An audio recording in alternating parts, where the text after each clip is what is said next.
बजे समाप्त करना। 9:30 तो बज गए।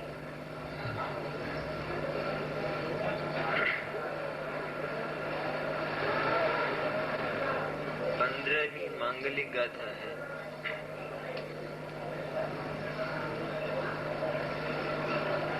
सुखद वार्ता है आत्मा के लिए। सुखद वार्ता मैंने आत्मा का सारा भार, आत्मा की सारी चिंताएं एक क्षण में उतार कर फेंक दी जाएं, ऐसी अद्भुत गाथा है।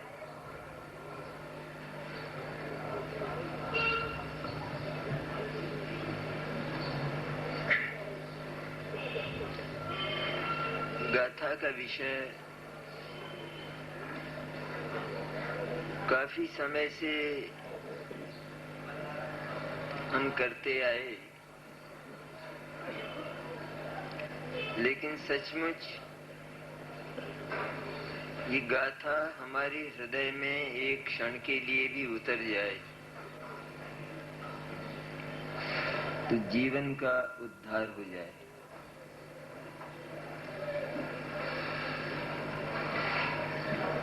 चर्चा स्वयं हमारी है, हमारे ज्ञान स्वभाव की चर्चा है। ज्ञान सत और अहेतुक होता है स्वभाव से ही।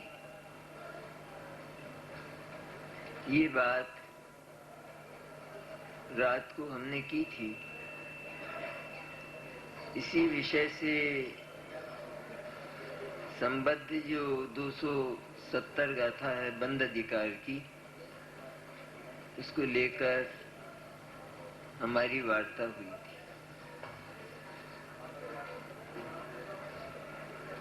आत्मा को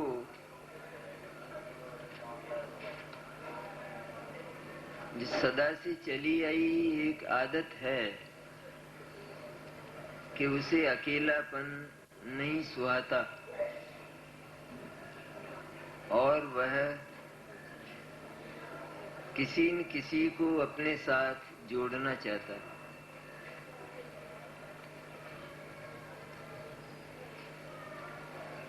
प्रकट रूप में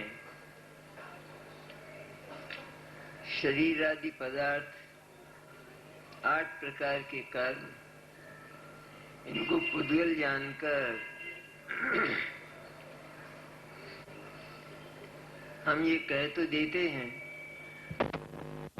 इससे तो आत्मा न्यारा ही,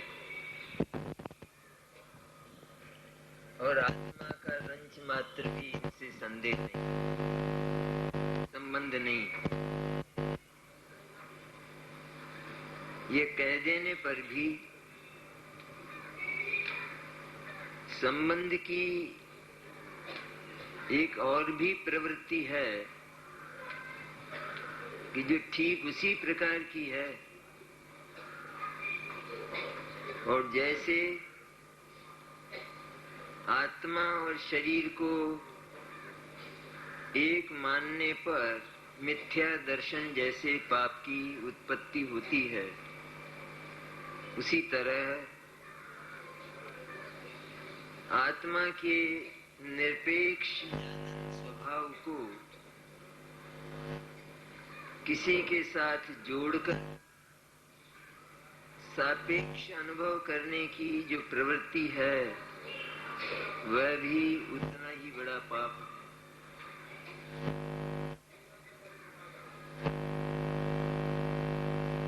गाथाएं आचार्य कुंद कुंद की हैं, कोई सामान्य पुरुष की नहीं है। और कुंद कुंद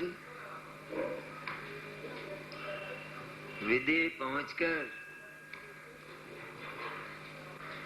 और अपने ज्ञान की मंजूषा को भरकर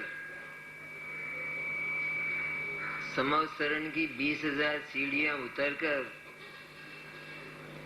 लाखों करोड़ों मील चलकर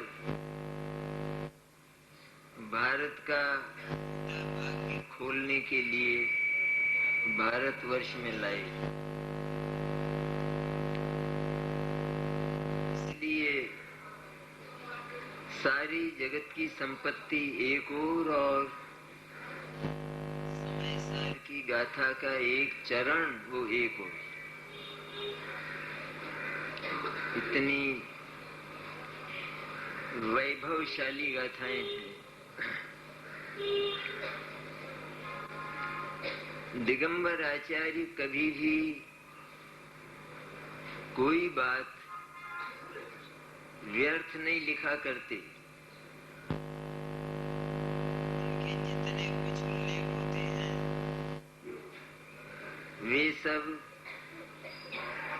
आत्मा में मंगलाचार करने के लिए होते। ये एक ही बात है। और जानन स्वभाव के संबंध में स्वयं जानन स्वभाव ने मैंने जानने ने जो भूल की है उससे आत्मा को बहुत बड़े कष्ट पैदा हुए।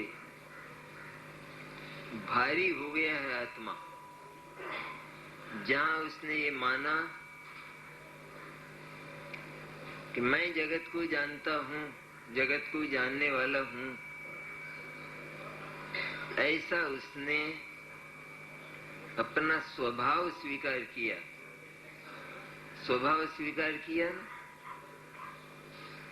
तो उसकी प्रवृत्ति होना चाहिए या नहीं जगत को जानने की। और जगत को जानने के लिए उसे सदा ही जगत की ओर झांकना ही शेष रहा, उसका जीवन बन गया। और वह निर्भर होने पर भी एक बड़े भारी वजन से भारी हो गया। आचार्य को तो समय सार क्या संपूर्ण जिनवाणी को ये बात भी बर्दाश्त नहीं है कि जो चिन्मात्र ज्ञायक तत्व है, इस चिन्मात्र ज्ञायक को अपने जानने का भार भी बर्दाश्त हो, ये संभव नहीं है। ज्ञायक को जानने वाली जो पर्याय है, स्वसंवेदन पर्याय, उसका वजन ज्ञायक को बर्दाश्त नहीं। और ज्ञायक को उस पर्याय की आवश्यकता नहीं।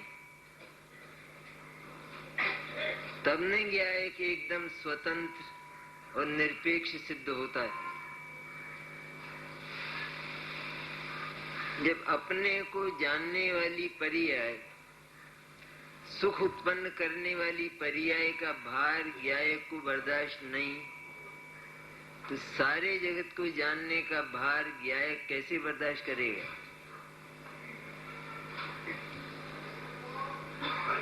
और वह बात वस्तु व्यवस्था से ही निषिद्ध है कि किसी भी पदार्थ में, उसके किसी भी भाव में, द्रव्य में या पर्याय में किसी अन्य भाव के आने जाने का निषेध है। इसलिए मुझे मेरे ज्ञान में ये ज्ञात होते हैं, ये बात खड़ी कहां से हुई, कहां से आई ये बात। इस सारे विश्व को और विश्व व्यवस्था को छान कर देखें तो वहां इस प्रकार की संबंध वार्ता मिलती ही नहीं है, क्योंकि सारे ही पदार्थ रंच मात्र भी संबंध वाले नहीं हैं। तब फिर ज्ञान को अन्य पदार्थ के जानने की का जो संबंध है और संबंध के कल्पना से उत्पन्न होने वाला जो भार है, भारी भार, वह कैसे बर्दाश्त होगा। इसलिए सच्चाई यह है, सच्चाई की है बात। इसके बाद हम बोलने में तो बहुत कुछ बोलेंगे, कहेंगे, लेकिन इस सच्चाई को जाने बिना जो कुछ कहा जाएगा वो सारा का सारा महापाप में गर्भित होगा, भारी पाप होगा। इसीलिए ये तो जीवंत गाथा है, ये 270 गाथा बंद अधिकार की, जिसमें ये बात खुलकर आचार्य ने ली है।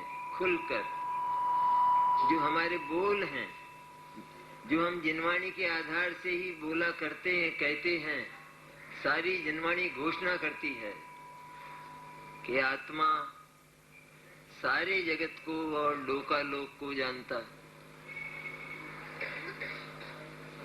गाथा ये कहती है कि आत्मा में ये परद्रव्य ज्ञात होता है, ये बहुत बड़ा पाप है ऐसा मानना। ये जो कल्पना है ऐसी, ज्ञात तो होता ही नहीं परद्रव्य तो,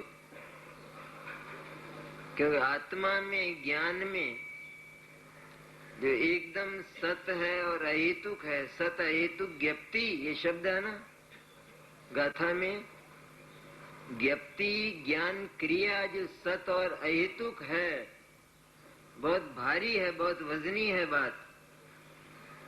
सत है वो किसी की अपेक्षा रखता नहीं है। ये जो ज्ञप्ति क्रिया है ये द्रव्य और गुण की भी अपेक्षा नहीं रखती है वास्तव में। तो सत अहेतुक जो ज्ञप्ति है वह, उसका ज्ञेय से क्या संबंध है। जब ज्ञेय से उसका संबंध नहीं तो फिर कर्ता कर्म की बात तो बहुत दूर, पर जानने के नाम पर भी उसका संबंध क्यों स्थापित करते हो। वो एक संबंध बनता है जानने के रूप में। आत्मा ज्ञान वो परद्रव्य को जानता है, यह बात हम करते आए सदा से, पर यह नहीं सोचा कि जो ज्ञान एकदम स्वतंत्र निरपेक्ष है, निरपेक्ष कतई निरपेक्ष है मन, इसके बाद सापेक्षताएं आती हैं, कही जाती हैं, लेकिन ऐसा होने पर भी निरपेक्ष भाव कभी सापेक्ष नहीं होता। मैं अपनी स्वतंत्रता का परित्याग कभी नहीं करता। इसलिए निरपेक्ष जो ज्ञान सत है, उसके लिए परद्रव्य का जानना अथवा परद्रव्य उसमें ज्ञात होना एक ही बात है। आत्मा परद्रव्य को जानता है, केवल ज्ञान लोकालोक को जानता है। यह जो कही गई बात है ये ऐसी की ऐसी नहीं है, इसका भाव इससे बिल्कुल विपरीत है, बिल्कुल विपरीत है इसका भाव। क्योंकि केवल ज्ञान के माथे पर लोकालोक को जानने का भार मत रखो। उसे तो अपने उस सुख के दह में निरंतर केलियां करने से ही फुर्सत नहीं है केवल ज्ञान को। क्यों वो केलियां करते करते ही गया है। शुद्ध ज्ञान जो सातवें गुणस्थान से ही, अप्रमत्त दशा से ही अपने स्वरूप में केलियां करता रहा, वह केली करते करते क्षपक श्रेणी को पार करके और बिल्कुल भी इधर उधर स्खलित न होकर वो 13वें गुणस्थान में भी वही का वही काम करता रहा और केवल ज्ञान कहलाया।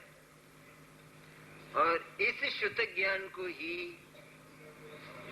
केवल ज्ञान का उत्तराधिकार प्राप्त था। क्योंकि जिस शुद्ध ज्ञान ने, इसका विषय भी सारा लोकालोक है कि सारा लोकालोक इसका विषय होने पर भी ये भी व्यवहार है, लेकिन बात समझने के लिए मर्म बहुत है ना उसमें। सारा लोकालोक विषय होने पर भी जिस छोटे से शुद्ध ज्ञान में, अल्प शुद्ध ज्ञान में, तुष्मास भिन्नम जितने शुद्ध ज्ञान में इतनी क्षमता, इतनी सामर्थ्य और इतनी जिसके मन की स्वच्छता है, जिसके मन की सफाई तो देखो कि सारा लोकालोक उसका विषय होने पर भी उसका मन स्खलित ही नहीं होता, फिसलता ही नहीं है। ये तो शुद्ध ज्ञान की तुष्मास भिन्नम जैसे ज्ञान की चर्चा है। किसी गेय पर उसका मन नहीं फिसलता। गेय को पाने के लिए तो मन फिसलता ही नहीं, लेकिन गेय को जानने के लिए भी जिसका मन फिसलता नहीं है, ऐसा शुद्ध ज्ञान केवल ज्ञान का अधिकारी होता है और उसी के सिर पर केवल ज्ञान का ताज बांधा जाता है, ताज रखा जाता है। इस लायक जब हुआ ये शुद्ध ज्ञान तो सचमुच केवल ज्ञान बनकर वह उसका उत्तराधिकारी बना। आचार्य कहते हैं इस गाथा में कि जो बड़े बड़े पाप हमें दिखाई देते हैं, अन्य जीव की हिंसा कर सकता हूं मैं, करता हूं मैं, वध कर सकता हूं, रक्षा कर सकता हूं इत्यादि, नारकी हूं, देव हूं, मनुष्य हूं, तिर्यंच हूं, क्रोधी हूं, मानी हूं, ये जितने बड़े पाप हैं उन्हीं पापों की श्रेणी में आचार्य इसको रखते हैं और कहते हैं कि यह मुझे धर्म द्रव्य ज्ञात होता है, अर्थात परद्रव्य ज्ञात होता है, यह अध्यवसान है। इस अध्यवसान में कभी भी आत्मदर्शन नहीं हो सकता, क्योंकि मुझे परद्रव्य ज्ञात होता है। जिसे परद्रव्य ज्ञात होता है, ऐसा जिसने अपना स्वभाव माना, परद्रव्य ज्ञात होता है या परद्रव्य को जानता हूं, एक ही बात है। ऐसा जिसने माना, उसने तो आत्मा और परद्रव्य को एक करके माना है, तो उसे अकेले निरपेक्ष आत्मद्रव्य का दर्शन अनंत भाव में भी संभव नहीं है, हो ही नहीं सकता। इसलिए ये अध्यवसान माने महामिथ्या कल्पना है कि मेरे ज्ञान में परद्रव्य ज्ञात होता। अधिक विचार की बात क्या है गाथा में कि महापापों की श्रेणी में इसको रखा है। ये मूल है इसमें बात कि जैसे हिंसा का जो एक अहम है चित्त में, हिंसा तो होती नहीं, हिंसा में परजीव का हनन वो किसी दूसरे जीव के द्वारा हो, ये तो आज तक घटना घटी नहीं। और आत्मा कभी देवनार की तिर्यंच और मनुष्य हुआ ही नहीं। क्रोधी, मानी, मायावी, लोभी, ऐसा आत्मा हमने देखा ही नहीं। जब जब हम आत्मा को देखने गए, हमारे अनुभव में, उस अनुभव में हमें आत्मा में इनमें से कोई नहीं मिला, सब गायब थे, सारे के सारे। नरक गायब था, तिरंच गायब था, मनुष्य सब गायब थे वहां। और ये आत्मा किसी की रक्षा करता है अथवा किसी को सताता है, दुख देता है, सब वहां से गायब थे। एकमात्र चिन्मात्र चैतन्य परम सौख्य स्वरूप वहां विद्यमान था और वही हमने देखा, वही वास्तव में आत्मा है। ये उसके स्वरूप बनते ही नहीं है, क्योंकि आत्मा का जब किसी से संबंध नहीं, तो फिर यह बात जो आत्मा में उत्पन्न हुई वह कतई मिथ्या और झूठ है।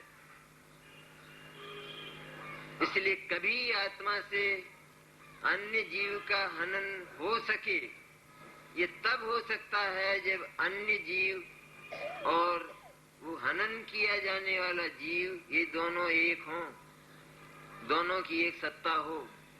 जब एक जीव दूसरे जीव का स्पर्श ही नहीं करता तो कैसे हनन हो सकता है, और रक्षा भी कैसे हो सकती है? जब नहीं हो सकता तो ये उत्पन्न होने वाला जो बीच का भाव है, उधर वो जीव एक हो, ज्ञायक एक हो, ये भाव बीच में पैदा हुआ, और इसने ये जो मिथ्या कल्पनाएं की, ये मिथ्या कल्पनाएं महापाप है, क्योंकि ये दो द्रव्यों का में एकत्व स्थापित करता हुआ विश्व व्यवस्था को पराधीन घोषित करता है, सारा का सारा। इसी तरह परद्रव्य को जानने का भाव, ये भी इस ज्ञायक को अन्य के साथ जोड़कर परतंत्र घोषित करता है और ज्ञायक को भारी बनाता है। इसमें कर्ता कर्म का भाव पैदा होता है। हमने तो कहा था हम कर्ता कर्म नहीं मानते। अब मैं शरीर का करता हूँ, राग का करता हूँ, क्रोध का करता हूँ। आत्मा तो इनसे भिन्न ही प्रकार का है, तो ये आत्मा के कर्म कैसे हो सकते हैं? क्या ये तो नहीं हो सकते। लेकिन जानने का जो कर्म है वो तो आत्मा का है ही है, इसलिए आत्मा जगत को जानता है, इसमें कोई पाप नहीं है। तब आचार्य कहते हैं कि ये महापाप इसलिए है कि यहाँ भी आत्मा को अन्य पदार्थ के साथ जोड़कर एकत्व की कल्पना की गई है। परद्रव्य को जानता है, इसमें आत्मा हुआ नहीं एक में एक। ज्ञान में परद्रव्य जानने में आया तो ज्ञान में परद्रव्य का अस्तित्व भाषित होता है इसको या नहीं? यह मुझे धर्मास्तिकाय ज्ञात होता है। ये कहाँ ज्ञात होता है? यहाँ ज्ञात होता है, ज्ञान में ज्ञात होता है। ज्ञान में धर्मास्तिकाय का ज्ञात होना, ये जो मान्यता है, ये मान्यता उस हनन के अहम जैसा पाप है। हनन तो होता ही नहीं, हनन तो अपना ही होता है हर परिस्थिति में। और इस हनन के अहम के साथ और परद्रव्य को जानने के अहम के साथ कर्ता कर्म का महामिथ्या भाव, अज्ञान भाव पैदा होता है। वो भी आचार्य लाए। कर्ता कर्म अधिकार में यही विषय आया, जो विषय यहाँ आया। कर्ता कर्म अधिकार में कर्ता कर्म के रूप में यही विषय आया, सारा का सारा। गाथाएं है ना।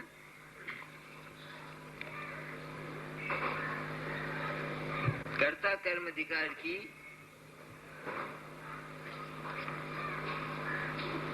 95 गाथा है, इसी से लेते हैं।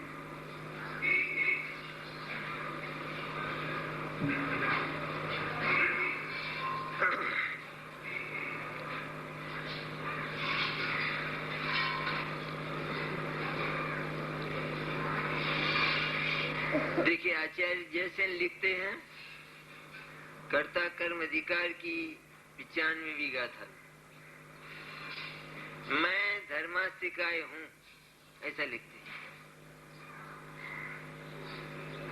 जो ये इस तरह जानता है कि मैं धर्मास्तिकाय को जानता हूँ, अथवा ये मुझे धर्मास्तिकाय ज्ञात होता है, अर्थात परद्रव्य मात्र वो मेरे ज्ञान में ज्ञात होता है। अब केवल ज्ञान में लोकालोक ज्ञात होता है। केवल ज्ञान को भी पाप लगाता है, पापी बनाता है केवल ज्ञान को। तो उसे कहते हैं आचार्य कि जिसे अपने ज्ञान में धर्मास्तिकाय का ज्ञात होना दिखाई दिया, वो धर्मास्तिकाय हो गया। तो वहां ये अनुभूति होती है कि मैं धर्मास्तिकाय हूं। ऐसा कोई कहते ही नहीं है धर्मास्तिकाय हूं, कहते नहीं, लेकिन उसकी मान्यता में यह है। कि जो धर्मास्तिकाय ज्ञान में आ ही गया तो फिर वो ज्ञान के साथ एकमेक हो गया, क्योंकि पदार्थ एक दूसरे में न आवे इसी का नाम तो भिन्नत्व है। एक दूसरे से संबंध किसी प्रकार का न बनावे इसी का नाम तो भिन्नत्व है। यहाँ सीधा कर्ता कर्म के नाम पर नहीं, पर ज्ञान के नाम पर ठीक वही संबंध बनाया गया है। जानने के नाम पर जानता हूं मैं, इसमें निरपेक्ष और सत और अहेतुक जो ज्ञप्ति है ज्ञान क्रिया, इस सत्य और निरपेक्ष है ना, सत्य और अहेतुक है। सत्य और अहेतुक होते हुए भी मैं ये धर्मास्तिकाय को जानता हूँ, ये धर्मास्तिकाय कहाँ से आ गया? सत्य और अहेतुक ज्ञप्ति में। उसका नाम ही नहीं लिया जा सकता ज्ञान के साथ, तो कि ज्ञान तो अपने ज्ञान स्वभाव में केली करता हुआ ज्ञायक को जानता हुआ और निरंतर चिंता मुक्त रहता है, परम सौख्य में लीन रहता है। ज्ञान का काम तो यह है। उसके साथ किसी को भी जोड़ना ये एक सापेक्ष विधान है कि जो रंच भी विश्वास करने लायक नहीं है, थोड़ा भी बिल्कुल विश्वास करने लायक नहीं। इसलिए कर्ता कर्म अधिकार में भी आचार्य ने वही बात ली जो बात बंद अधिकार में ली, कि बंद का कारण है वो धर्मास्तिकाय मुझे ज्ञात होता है, ये महाबंध का कारण है कि तूने धर्मास्तिकाय को अपने भीतर बुलाकर आत्मा की सत्ता को समाप्त किया, चैतन्य की सत्ता को समाप्त करके उसे धर्मास्तिकाय बना दिया। क्योंकि धर्मास्तिकाय को ज्ञेय बनाया, कर्म बनाया, तो उसका कर्ता कौन हुआ? उसका कर्ता आत्मा हुआ। कर्ता और कर्म दोनों एक होते हैं, उनका व्यापक संबंध होता है। इसलिए जो आत्मा है वो धर्मास्तिकाय बन गया मैंने उसकी कल्पना में बना। इसलिए कर्ता कर्म अधिकार में आचार्य यहाँ से शुरू करते हैं, अहम भाव से, अहम से शुरू करके और फिर मैं ये धर्मास्तिकाय को जानता हूँ, इस तरह कर्ता कर्म के मिथ्या भाव का ज्ञान बताते। ऐसे ज्ञेय तत्व के विचार काल में जब जीव धर्मास्तिकाय का, मैंने धर्मास्तिकाय के परिच्छित्ति रूप विकल्प करता है। धर्मास्तिकाय का विकल्प किसे कहते हैं? धर्मास्तिकाय का विकल्प करता है ज्ञेय तत्व के विचार काल में। और ज्ञेय तत्व का विचार किस तरह करता है कि ये मैं पुद्गल द्रव्य को जानता हूं, मुझे धर्म द्रव्य जानने में आता है, इस तरह का विचार करता है। तो ये ज्ञेय तत्व का विचार काल, और विचार किस तरह करता है कि जैसा इसने माना है सदा से दो द्रव्यों के संबंध भाव को, उस संबंध भाव से ही ये विचार प्रारंभ करता है। तो जब विचार करता है तो उस ज्ञेय तत्व के विचार के काल में जब जीव धर्मास्तिकाय का परिच्छित्ति रूप विकल्प करता है, धर्मास्तिकाय हूं ऐसा मानने से धर्मास्तिकाय नहीं बन जाता और धर्मास्तिकाय ज्ञान के भीतर नहीं आता। लेकिन आत्मा धर्मास्तिकाय के परिच्छित्ति रूप विकल्प करता है, ज्ञान रूप विकल्प करता है। जानता हूं ऐसा करता है ना, तो परिच्छित्ति रूप विकल्प करता है। तब शुद्धात्मा को भूल जाता है, शुद्धात्मा को भूल जाता है। मैं धर्मास्तिकाय के परिच्छित्ति रूप विकल्प में वो धर्मास्तिकाय को ज्ञान में देखता हुआ, ज्ञान और धर्मास्तिकाय को, ज्ञायक और धर्मास्तिकाय को एक करता हुआ, अपने को अन्य द्रव्य रूप जानता हुआ उस शुद्ध ज्ञायक को भूल जाता है और मिथ्या दृष्टि हो जाता है, अज्ञानी हो जाता है।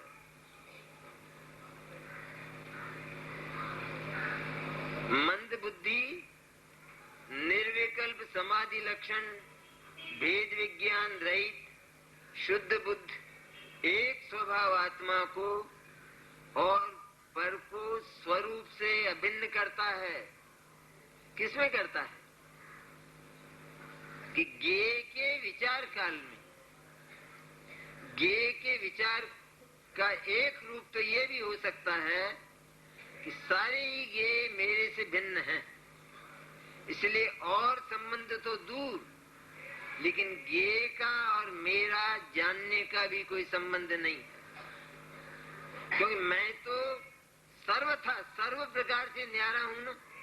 जब न्यारा हूं तो फिर जानने के नाम पर भी ये मेरा ज्ञेय है और ये मेरे जानने में आता है। ये हम उस ज्ञान के साथ और ज्ञाय के साथ कैसे जोड़ सकते हैं, कैसे लगा सकते, कैसे लगाएंगे जब बिल्कुल निरपेक्ष, बिल्कुल अलग है। ये तो प्रारंभ में ABCD है जैन दर्शन की, यहाँ से तो उसका प्रारंभ होता है, जहाँ से सारे दर्शनों की समाप्ति होती है। सारे दर्शन, उनकी समाप्ति होने पर उन सारे दर्शनों से इनकार करके जैन दर्शन का प्रारंभ होता है। उनकी तो होती है समाप्ति। कहाँ होती है समाप्ति? कि दो द्रव्यों का संपूर्ण रूप से संबंध बताकर ये उनकी समाप्ति होती है, और तब जैन दर्शन संपूर्ण रूप से उनसे इनकार होकर अपना प्रारंभ करता है। और पहला बोल ये बोलता है कि रंच मात्र भी संबंध स्वीकृत नहीं है, क्योंकि विश्व की व्यवस्था, वस्तु व्यवस्था इनकार करती है, कुदरत इनकार करती है। कुदरत इस प्रकार की बनी हुई नहीं है, इस तरह इनकार करती है। इसलिए मंद बुद्धि वो धर्मास्तिकाय और अपने आप को एक करता हुआ लिखा, साफ लिखा नहीं कि धर्मास्तिकाय को जानता हूँ, ये बात बड़े आराम से, आनंद से, और उसे धर्म मानकर जानने को, पर को जानना धर्म मेरा स्वभाव। पर प्रकाशक मेरा स्वभाव है या नहीं है? मैंने पर को जानना ये मेरा धर्म है या नहीं? और पर प्रकाशक स्वभाव जिनवाणी ने कहा कि नहीं कि पर प्रकाशक स्वभाव कहा, तो पर प्रकाशक स्वभाव सुरक्षित है, हम नहीं इनकार करते हैं, लेकिन पर प्रकाशकता का जो स्वरूप है वो भी सुरक्षित है, वो स्व प्रकाशकता में ही सुरक्षित है।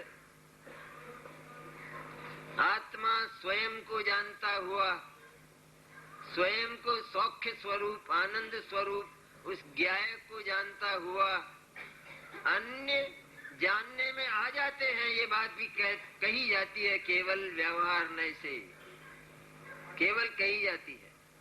अन्य, गुरुदेव ने तो अनेक बार कहा ना, अन्य जनाए जाए छे। जनाए जाए छे मैंने क्या, कहाँ जनाए जाए, कहाँ जानने में आ जाते हैं, कि कहाँ जानने में आ जाते हैं? ज्ञान में, ज्ञान रूपी जानने में आते हैं, और तो जानने में कहाँ से आएंगे? जानने के स्थान पर, जानने की जगह पर तो गे आएंगे कैसे? इसलिए जनाए जाए छे मैंने, स्व को जानते जानते ये सारा लोकालोक केवल ज्ञान में, जानने में आ जाता है। क्या मतलब? मैंने केवल ज्ञान ही स्वयं उस ज्ञान रूप परिणमित हो जाता है। जैसे गे के आकार हैं, जैसे गे हैं, उनके आकारों को ज्ञान रूप करता हुआ, केवल ज्ञान करता हुआ, ज्ञान रूप ही रहते हैं, ज्ञान रूप करता हुआ उस ज्ञायक में लीन रहता है। इस तरह वे जानने में आ जाते हैं। जनाए जाए छे यूं कहते हैं गुरुदेव, पर जनाए जाए छे का अर्थ गहरा कि वो भी जानने में आ जाते हैं, तो आ गए फिर वो जानने के भीतर, ज्ञान के भीतर आ गए। लेकिन वे ज्ञान के भीतर कभी आए नहीं, इसलिए ज्ञान को तो तिलतुष मात्र भी भार बर्दाश्त नहीं। जैसे आंख को जरा से तिनके का भार बर्दाश्त नहीं, उसी तरह आंख जैसे ज्ञान को तिलतुष मात्र भी भार, जानने का भार भी ज्ञाय को बर्दाश्त नहीं है। अरे अपने जानने का भार भी ज्ञाय को बर्दाश्त नहीं, तो पर के जानने की तो बात बहुत दूर रह जाती है। इसलिए अज्ञान भाव से राग आदि के साथ अपने आप को जोड़ता है। इससे निश्चित हुआ कि क्रोधादि विषय में भूताविष्ट दृष्टांत की तरह, भूताविष्ट दृष्टांत में ना, जैसे जिसे भूत का संयोग हो जाए तो ये मानता है कि मैं भूत हो गया, उसी तरह आत्मा क्रोधादि भाव ज्ञायक से, आत्मा से अत्यंत अत्यंत भिन्न, बिल्कुल भिन्न स्वभाव वाली, स्वयं अपने स्थान पर अपने चतुष्ट में रहने वाली और अपने षटकारक से उत्पन्न होने वाली, और इधर ज्ञायक उनसे अत्यंत निरपेक्ष, इन दोनों को एक करता हुआ उस भूत की तरह अनुभव करता है कि मैं क्रोध हूँ, मैं क्रोध हूँ, तो ये क्रोध मेरा कर्म और मैं इसका करता हूँ, ऐसा मिथ्या कर्ता कर्म भाव पैदा होता है। अहम करे तो मिथ्या कर्ता कर्म का भाव अवश्य पैदा होता है। क्रोध को अहम रूप अनुभव करे तो क्रोध मेरा कर्म और मैं क्रोध का कर्ता, ये भाव उत्पन्न होगा ही होगा। ये अज्ञान का मिथ्यात्व भाव, तो वो तो भूत जैसा हुआ। दूसरा क्या करता है, ये धर्मास्तिकाय ज्ञात होता है कि ये ध्यानाविष्ट पुरुष जैसा है। जैसे ध्यान में कोई भैंसे का ध्यान करता है तो भैंसा तो दूर है ना, वो भूत तो इसके भीतर ही आ गया ना, इसके शरीर के भीतर। इसी तरह क्रोध तो वो आत्मा की पर्याय में दिखाई देता है, इसलिए उसको तो भूताविष्ट की तरह कहा। और ध्यानाविष्ट मैंने भैंस तो न्यारी चीज है, दूर रहता है, तो भी ये उसको भी इस तरह एक में करता है कि जैसे ये भैंसा ही बन गया हो ध्यान में। तो इसी तरह जो ध्यानाविष्ट पुरुष का जो दृष्टांत है उसको आचार्य लेते हैं कि मुझे ये धर्मास्तिका ज्ञात होता है। धर्मास्तिका तेरा लगता कौन है, तेरे से दूर रहने वाला ज्ञेय मात्र, वो तेरे से सदा दूर रहता है, ज्ञान से दूर रहता है। इसलिए ज्ञान में उसे लाने का प्रयास ये तेरा महादुराचार है, अनाचार है, इसमें सारे पाप गर्भित होते। इसलिए ध्यानाविष्ट पुरुष की तरह ये मैं धर्मास्तिकाय हूँ, मुझे धर्मास्तिकाय ज्ञात होता है, इसका कैलकुलेशन कहाँ होता है कि मैं तो ये कहता हूँ धर्मास्तिकाय ज्ञात होता है, धर्मास्तिकाय हूँ ऐसा कहाँ मानता हूँ कि इसमें आ गई वो बात। ये धर्मास्तिकाय ज्ञान में ज्ञात हुआ तो ज्ञान और ज्ञान मैंने आत्मा और धर्मास्तिकाय ये दोनों एक हो गए। तब इसके अनुभव में क्या आता है कि ये मैं धर्मास्तिकाय हूँ। धर्मास्तिकाय रहता लोक में सब जगह फैला हुआ, और वो बहुत दूर रहता है आत्मा से, आत्मा से भैंसा जैसे दूर रहता है। कहाँ का भैंसा और कहाँ आदमी, और छोटी गुफा में घुसकर कहते मैं तो भैंसा हो गया, और अब इस गुफा में से कैसे निकलूंगा क्योंकि सींग बड़े बड़े हैं। तो कहाँ जाकर आचार्य ने दृष्टांत लिया है। ध्यानाविष्ट पुरुष जैसे अपने आप को भैंसा मानता है, इसी तरह अज्ञानी अपने आप को धर्मास्तिकाय, धर्मास्तिकाय आकाश काल और ये सारा लोकालोक, ये अपने आप को मानता हुआ लोकालोक रूप मैंने अचेतन अनुभव करता है। ऐसा भयंकर पाप पर को जानने का बताया, बात छोटी सी, त्यागने में भी छोटी सी। चलो ठीक है, कसम है आज से, क्योंकि जब होता ही नहीं है तो माने क्यों, जब ऐसा हुआ ही नहीं है। इसलिए कर्ता कर्म अधिकार में भी बड़ी वजनदार भाषा में आचार्य ने इसको लिया है, 95 और 96 गाथा में। ज्यादा समय नहीं है ना, आज तो पहले ही चेतावनी दे दी गई, 10 तो बज गए, इतना ही रखें अपन। अभी तो शाम बाकी है, शाम को करेंगे कुछ जो रहे, नहीं कहते समय नहीं है।